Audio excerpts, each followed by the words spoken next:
Boa tarde a todos. Nós vamos dar início agora à sessão que é a nossa documentação, obrigações acessórias do Brasil. Sou a Isabela Batista, subdiretora da área de defesa do WC. Tenho cabelo castanho, cacheado, olhos castanhos, uso óculos. E hoje estou com um vestido roxo. Yes. Sou diretora aqui na FWC, um homem branco, um vestido aí de paletó e calça pretas, e cabelo preto também, ainda preto e um pouco grisalho. Buenas tardes, mi nombre es Matías Pedrita, soy socio del área de precios de referencia de Miami, en Estados Unidos. Soy una persona de 1,80 m, color castaño el pelo, ojos castaños, y vestido con un traje sin corbata y camisa blanca. Primero, antes que nada, quiero agradecer la invitación a estar aquí. Uno de los roles que yo tengo dentro de la firma a nivel global soy el socio líder de nuestra práctica de documentación, Global Documentation Service Offering. Con lo cual, la idea mía es apoyar acá a Daniel y a Graciela en los aspectos más generales de la documentación. Para empezar, lo que tenía pensado compartir con ustedes es un poquito el entorno global en el cual estamos nosotros entrando con las normas de documentación y requisitos de documentación. Y yo diría que más que documentación solamente es más de reporte y reporting en general. ¿A dónde estamos entrando? Bueno, primero a un entorno global que hay cada vez mayor complejidad en materia de requisitos.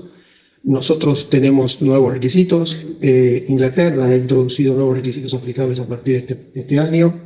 Hay más detalle de información. Hay un incremento significativo en auditorías, que ya lo hemos escuchado en los otros paneles, con cruce de información en tiempo real.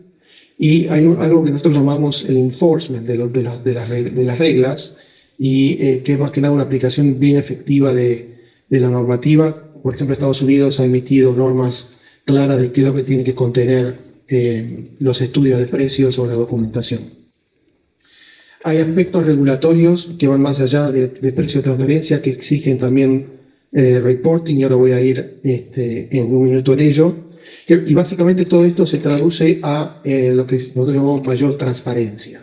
Mayor transparencia en varios aspectos. En el aspecto fiscal, con mayor cantidad de reportes, formularios, diferentes forms, que ahora vamos a ver en el caso nuestro de Brasil en qué consiste, estatutarios, o por ejemplo hay un nuevo requerimiento a partir de este año, principalmente en Europa, es una directiva que se llama CSRD, Corporate Sustainability Reporting Directive, que es específico sobre reporte de sostenibilidad, que eso lo presenta por lo general es una attestation, lo tienen que presentar los auditores, y hay mucha información asociada a precio de transferencia ahí, que incluimos típicamente el Master File y Local File, por ejemplo. El CBC, el Country by Country público, Rumania es uno de los países iniciales, Australia y Europa en ese sentido está bastante activo en eso. Pilar 2, que ya habíamos hablado al hartazgo hoy, el Camon B, y sobre todo, esto es algo que también quiero comentar, hay también iniciativas propias de las compañías. Muchas empresas han tomado una posición a través de lo que nosotros llamamos el Total Tax Contribution. Las compañías exponen o comparten con el público cuál es su posición con respecto a tratamiento fiscal de determinados aspectos, o hasta si tienen APAS o no, y su value chain. Con lo cual, este es el esquema actual en el cual nosotros estamos entrando. Todo esto también ocurre en una etapa en la cual cada vez hay menos recursos y budgets limitados, ¿no? Y esto lo que genera, básicamente, que creo que lo comentó José hoy en su exposición, la documentación continúa siendo bastante crítica en varios aspectos. Él hizo referencia a lo que era la parte de casos de la Corte, que Argentina falló en función del contribuyente, pero diría que a nivel general, con todos estos otros requisitos, la documentación pasa a ser muy clave.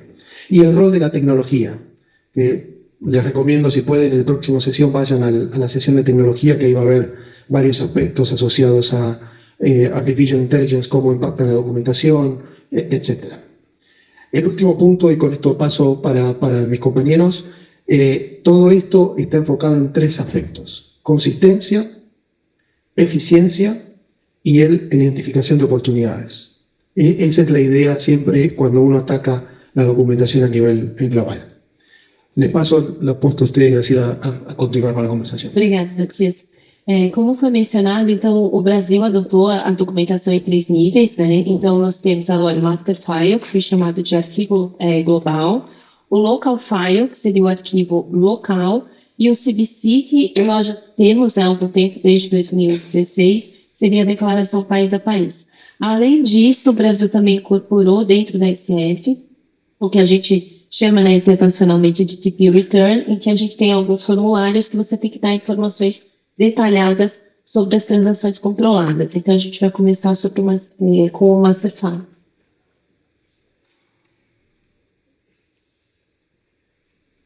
Então, vamos falar agora do Master File, né? a.k.a. Arquivo Global. Como o próprio nome diz, ele é um arquivo que vai falar, uma documentação que vai falar de uma maneira geral da estrutura do grupo e sua organização. Ele não vai estar tanto no detalhe das transações das empresas vinculadas, né? Mas o objetivo é explicar para a fiscalização o que o grupo faz, quais são suas principais atividades, cadeia de valor, focado nos produtos que geram maior receita e também em demonstrações financeiras mais consolidadas do grupo, né? O que tem nesse arquivo? O que ele contém? A própria legislação já diz, né?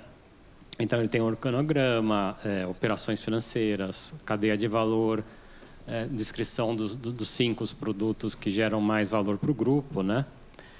E o arquivo global, ele estava gerando muita discussão na época da consulta pública, né? Porque quem acompanhou desde o começo lá da MP, aí teve a consulta pública da IN, eles viram que no arquivo global brasileiro, teoricamente, né, ou naquela época, o fisco estava propondo incluir informações detalhadas aqui das empresas, número de identificação de cada empresa, lucro, por entidade constituinte, imposto pago, uma informação que a gente não tinha em nenhum outro lugar do mundo.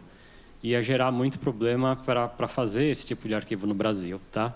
Felizmente, esse não é o caso mais, né? Na redação final da IN 2161, isso foi retirado. Então, hoje, o arquivo global ele é muito parecido com o que tem descrito nos OECD Guidelines, né? Ele é praticamente idêntico, né? Não obstante, ele tem aqui algumas multas, né, previstas, algumas penalidades por fato de você não entregar. Então, você tem aqui, por intempestividade, né, ou seja, entregar em atraso, 0,2% ao mês ou fração da receita bruta, não atender os requisitos, 3% da receita bruta, e também tem uma multa aqui, bem, vamos dizer assim, que chama a atenção, que é uma multa de 0,2% da receita bruta do grupo global. Ainda não está falando nem da empresa, mas do grupo como um todo, né? No caso aí de informações incorretas, incompletas ou omitidas, né? Por isso que a gente tem que prestar atenção um pouco, né? Apesar de ser um documento que, em tese, ele não deveria ser muito diferente do que já existe, no que o grupo prepara, inclusive ele pode ser entregue em inglês ou espanhol, se for o caso, né? É sempre bom dar uma olhada se está com todas as informações atualizadas para não incorrer esse tipo de multa. Un punto para compensar.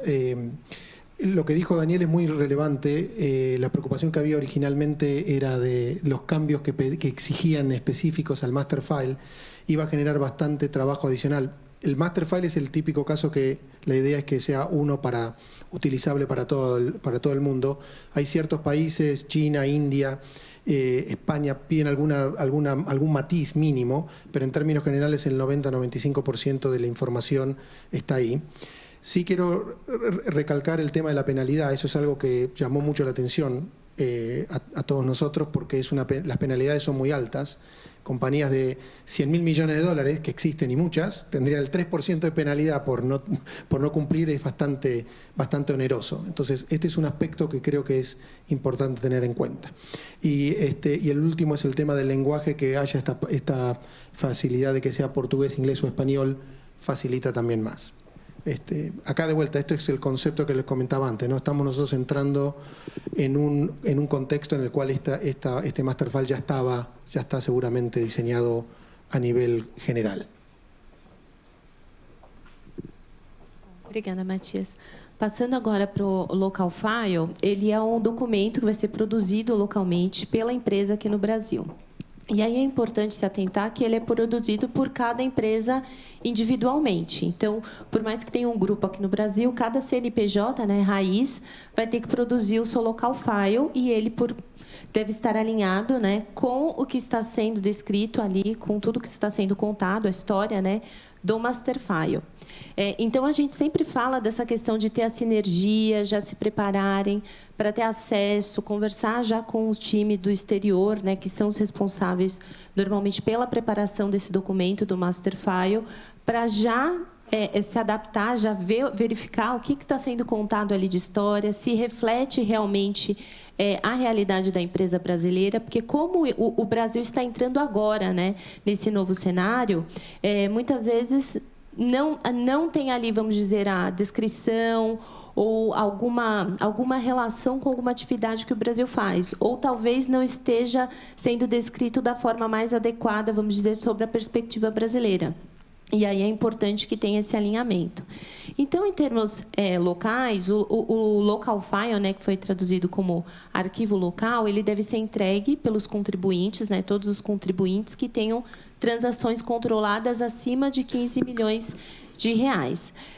E aí, transações controladas, você deve somar todas as transações controladas que foram praticadas. Então, se a gente está falando de um contribuinte que tem exportações de bens, empréstimos, importações de serviço, deve-se somar todas essas transações e verificar se o total chegou nesse limite de 15 milhões de reais. Se não chegou, está dispensado, não precisa apresentar o arquivo local, mas para aqueles contribuintes que tenham transações superiores, né, entre 15 e 500 milhões de reais, tem uma versão que a gente chama de versão simplificada, né, desse arquivo. Então, nessa versão, você tem que colocar qual que é a transação controlada, os métodos, justificar por que aquele método foi adotado, foi tido como mais apropriado para aquela transação, quais os valores envolvidos, se foram feitos ou não ajustes, né? E aí ajustes não só de comparabilidade, mas também os ajustes que a gente chama, né, de espontâneo e compensatório.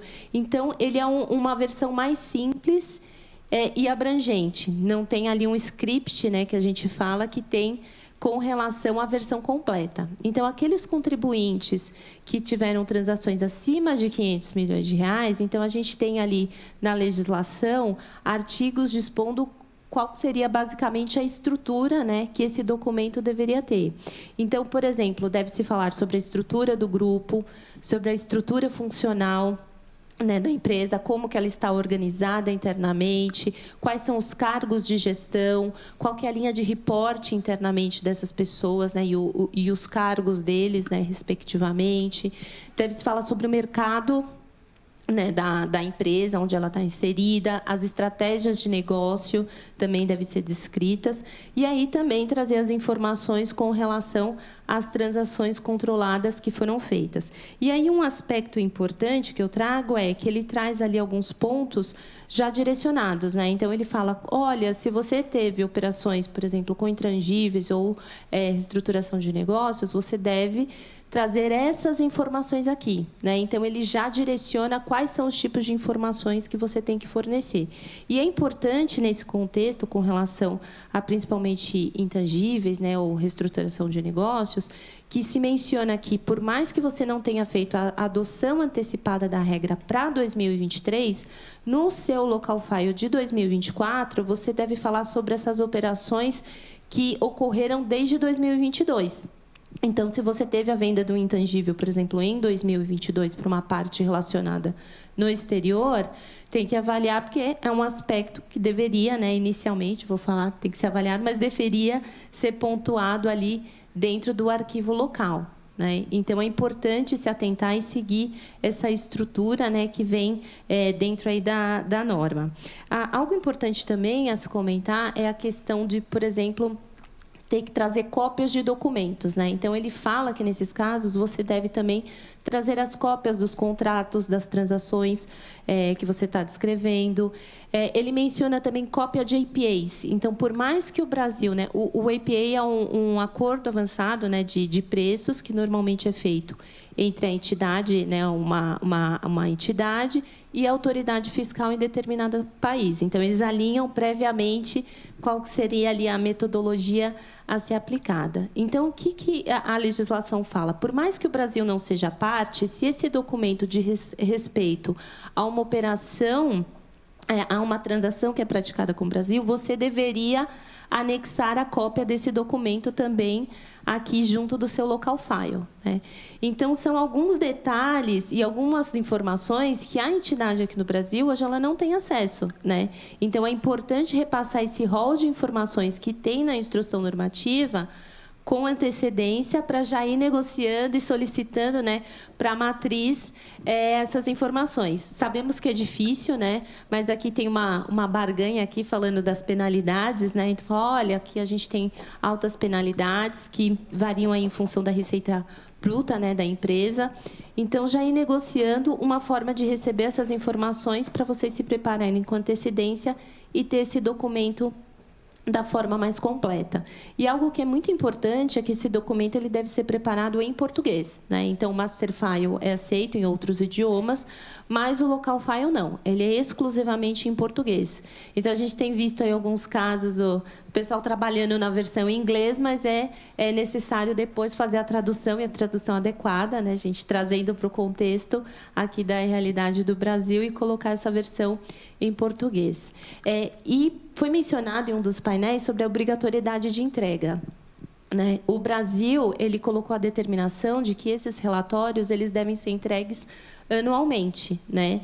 Então, todo ano a empresa deve se preparar e fazer a entrega. Em alguns países a gente sabe, acho que o Matias vai dar mais detalhes, que não é necessário entregar, mas aqui no Brasil você tem essa obrigação de apresentar para o fisco anualmente. E o prazo sempre, né, 3 meses, né, o prazo, vamos dizer, padrão será 3 meses depois da ECF, mas para esses 2 primeiros anos, né, ou seja, 23, para quem fez a adoção antecipada, e 24, essa obrigação seria até o final do ano calendário seguinte.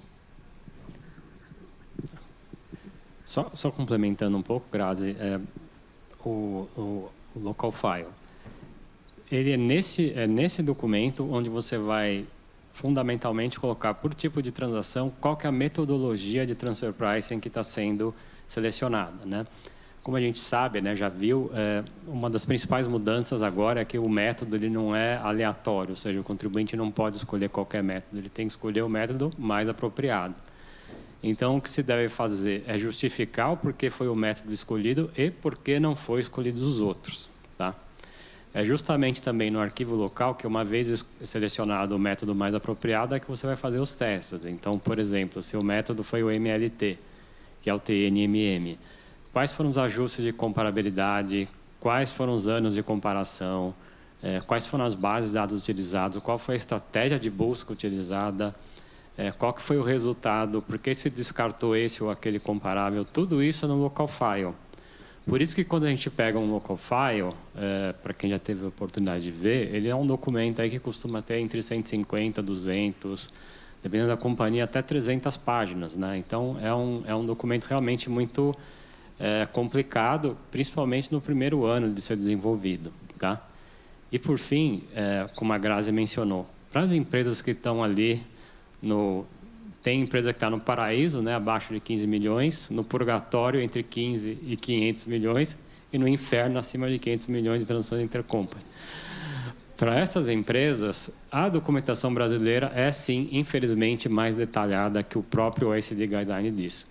Não é que são informações descabidas ou coisas que o Brasil está inventando, mas que normalmente não são pedidas em outros países. Então, a gente tem que ter cuidado na hora de adaptar uma documentação local para ver se realmente ele cumpre todos os requisitos.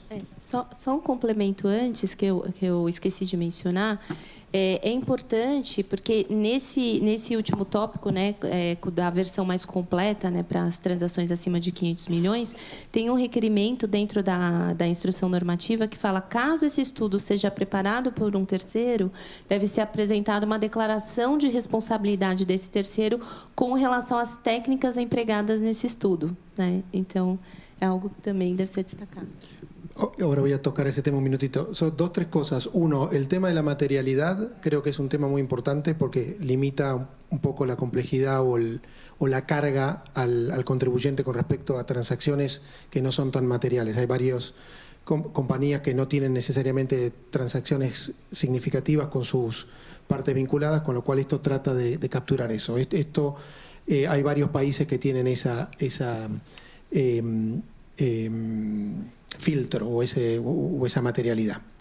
El punto también que quería mencionar es cada grupo tiene una perspectiva muy distinta de cómo atacar o cómo preparar su local file o su documentación local, ¿no? La pregunta es, ¿queremos tener una documentación muy robusta para estar preparados para una potencial auditoría, como el ejemplo que dio antes José?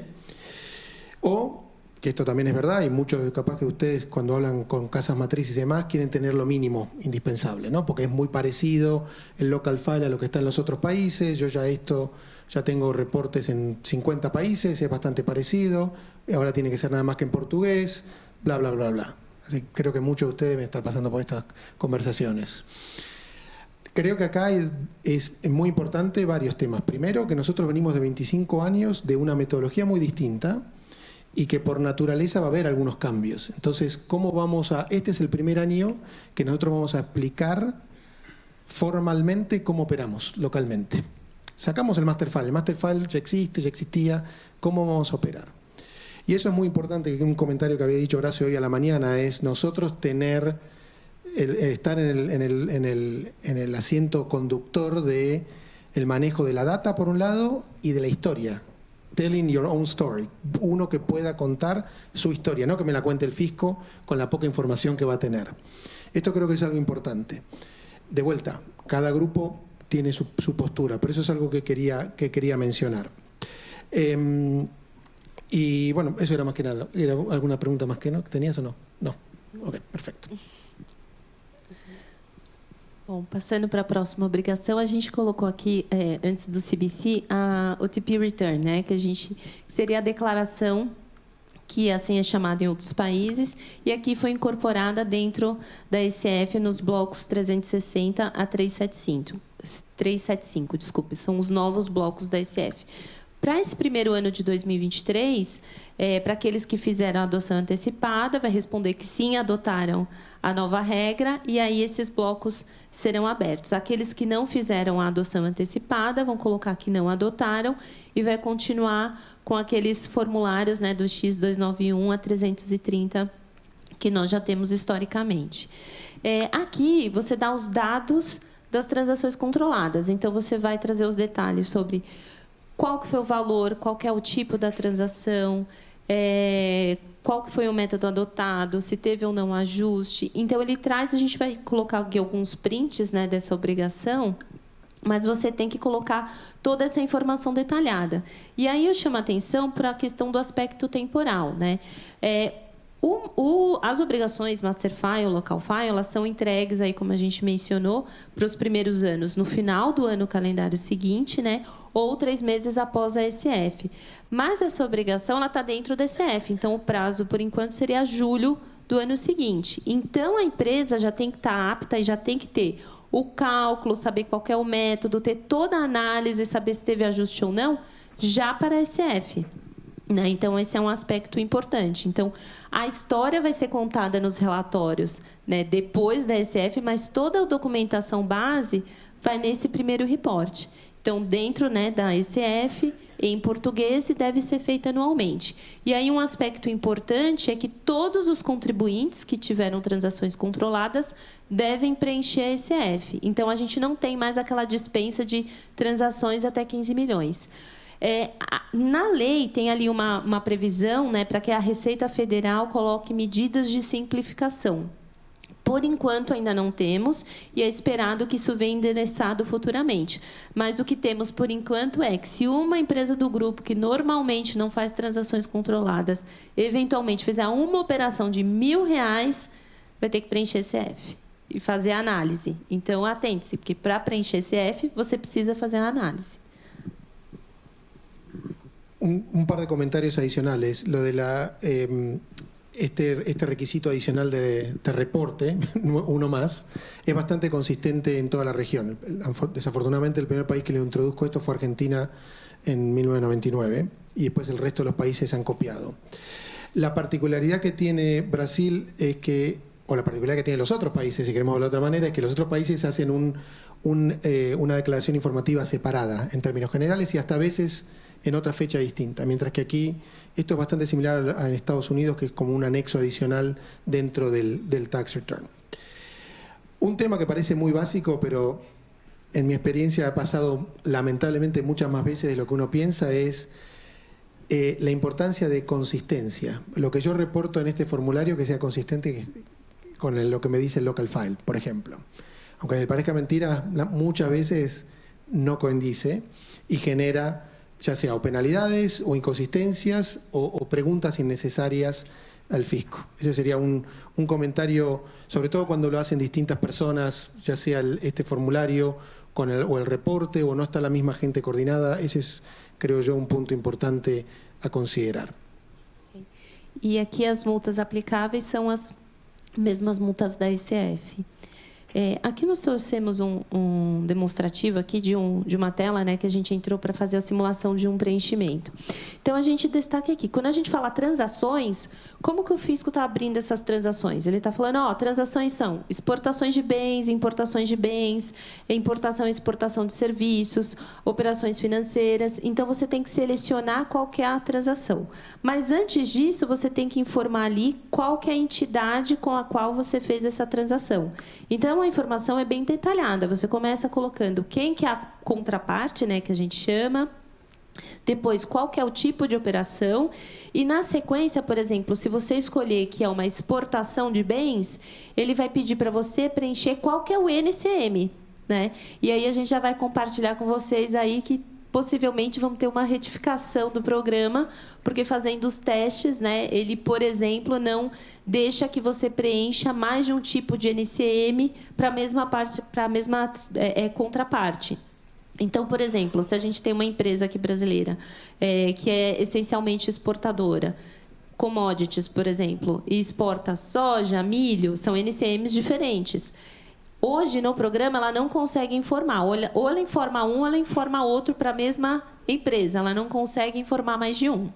E outro erro que a gente identificou é que, quando você coloca, por exemplo, bens, hoje o programa está pedindo para você preencher ali o tipo de serviço, direito ou intangível. E, na verdade, esse campo deveria ser bloqueado. Ele só deveria ser aberto caso você colocasse ali que foi uma operação com serviços ou intangíveis. Então, o que a gente está vendo é que, possivelmente, aí teremos aí uma nova versão do programa corrigindo esses erros, né, e propiciando que vocês coloquem a informação detalhada e da forma correta.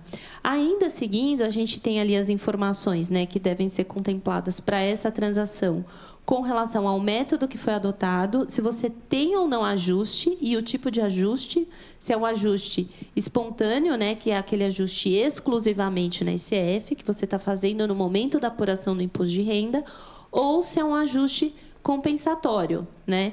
E aí o Daniel depois vai dar mais detalhes sobre a questão do ajuste compensatório. E você indica também o método. A partir do momento que você indica o método, ele abre uma tela específica para cada um dos métodos para você colocar informações adicionais. Vou dar um exemplo do ajuste compensatório na ICF, né? Antes de começar, só refrescando a memória, temos 3 tipos de ajuste. Nós temos o ajuste compensatório, que é aquele ajuste que você faz até o final do ano, para refletir contabilmente o ajuste de transfer pricing, muito embora ele possa ser feito até a data da ECF, né? Mas você tem que refletir contabilmente no ano da transação. Então, você também tem um ajuste espontâneo, que é o ajuste onde o contribuinte faz só para fins de imposto de renda, né? Ou seja, você dá só o efeito fiscal no ajuste de transfer pricing. E, por fim, o ajuste primário, que é o ajuste que o fisco faz numa fiscalização. O ajuste compensatório ele pode ser tanto para aumentar como para reduzir a base de cálculo do imposto de renda e da contribuição social. Isso foi uma ótima novidade, né? Porque na redação da lei ele delegou isso para o fisco regulamentar, mas a princípio ele seria aí só também para aumentar a base de cálculo no Brasil. Então isso é bom, essa flexibilidade nas melhores práticas aí internacionais. Então aqui o detalhe do ajuste compensatório, como não deveria deixar de ser, ele tem que ser explicado tanto na SCF como depois também no local file, né? E é importante eles serem, obviamente, super consistentes. O detalhe aqui do ajuste compensatório é que você tem que fazer uma abertura aqui por conta contábil, né? E essa conta contábil ela vem da própria ECD, da declaração contábil, que tem que ser enviada até maio, né? Então aqui já tem uma certa, vamos dizer assim, pegadinha aqui, porque por um lado você tem até o período da ECF para fazer esse ajuste, né? Se você for conseguir, a ECD você tem que entregar em maio. Então, para fins práticos, você tem que estar com esse ajuste contabilizado, né, até a ECD, e para você poder fazer o preenchimento. Um outro detalhe aqui, que não nos passou desapercebido, é que você teria que abrir essa ficha, ela é subordinada, né, esse registro é subordinado aos outros. Então, se você tem vários produtos, você teria que abrir o ajuste compensatório por produto.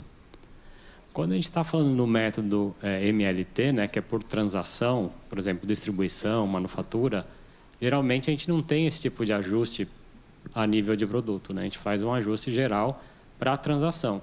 Então, existe aqui uma dúvida como deve ser isso proporcionalizado por produto ou não, ou se a Receita vai corrigir isso, e acho que tem até um campo para você dizer se a transação foi agrupada, e nesses casos você vai poder declarar um ajuste aí agrupado por transação.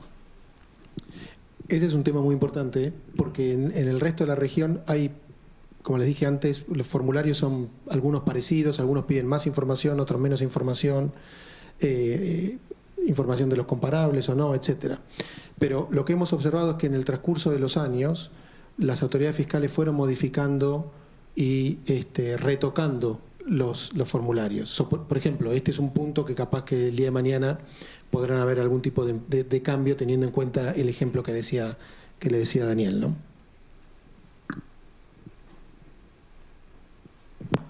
Aqui, outro exemplo aqui, a legislação brasileira ela permite aí e prevê vários ajustes de comparabilidade para vários métodos, né? Então, tem os ajustes de consistência contábil, os ajustes de capital e o famoso ajuste risco-país, né, que a gente já comentou antes, né? E o curioso aqui é que, no caso da ECF, o único ajuste, vamos dizer assim, né, o ajuste não o ajuste de transfer price, mas o ajuste aos seus comparáveis, que ele realmente pede, ele pergunta se a empresa fez o ajuste de risco-país ou não, né?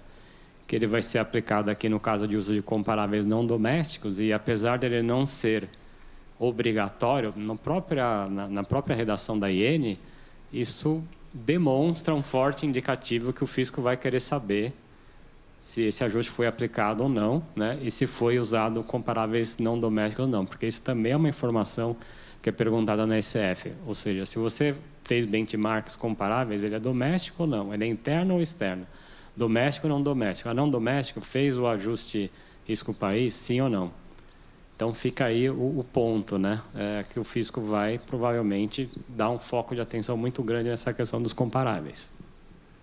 Y ahí solamente reforzar lo que se comentaron en las anteriores conversaciones, ¿no? Riesgo país está puesto como uno de los ajustes de comparabilidad, pero bueno, venimos con temas de riesgo país desde hace 25 años en diferentes metodologías, diferentes formas, y los fiscos de los diferentes países finalmente no han necesariamente lo han aplicado de manera consistente, con lo cual aquí el único mensaje es reforzar lo que se comentó antes de solamente cuando mejore la comparabilidad y no hacerlo de una manera directa, ¿no? Passando agora para o CBC, que na verdade é o bloco W, né, a declaração país a país. Não é uma novidade, ele está aqui, foi inserido desde 2016, pois ele é um minimum standards, né, que a gente fala da OCDE, e o Brasil adotou desde 2016. É um formulário no qual você abre detalhadamente, né, por jurisdição, qual é o lucro de cada jurisdição, com a quantidade de empregados, qual é o imposto pago. Então, ele já está aí há algum tempo, né, esse formulário. Uma curiosidade que eu tenho, Matias, no final, para que é usada essa informação, né, na prática? Sí, todo el mundo pensaba cuando esto salió que todas las autoridades fiscales iban a analizarlo, a utilizarlo. Honestamente, lo hemos visto en muy pocas oportunidades. Yo puntualmente lo he visto en un caso de una negociación de APA con Colombia, por ejemplo, que el fisco preguntó, la compañía esta tenía una determinada postura de un modelo, entonces pidió estos otros países, teniendo en cuenta el CBC, el country by country, no eran acorde con los resultados, que lo explicáramos. Pero desde el punto de vista práctico, no hemos visto gran cantidad de autoridades fiscales o pidiéndolo o actuando en consecuencia. Sí, el único punto adicional es lo que comentaba hoy Doug con el Pilar 2, la importancia de que sea qualified para poder aplicar el Safe Harbor, ¿no?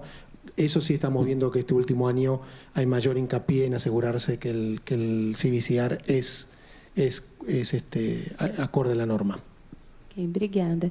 E só complementando aqui, com relação ao CBCR, a gente teve a atualização das penalidades, né? Antes ele tinha a penalidade própria instituída na instrução 1681 de 2016 e com a nova regra, né, com a IN 2161, teve atualização das penalidades para ficar alinhada com a dos outros documentos. E aí, concluindo, né, esse painel, a gente falou bastante, né, da questão das penalidades. Então, de forma geral, as penalidades de preços de transferência, elas variam entre 20 mil e 5 milhões de reais.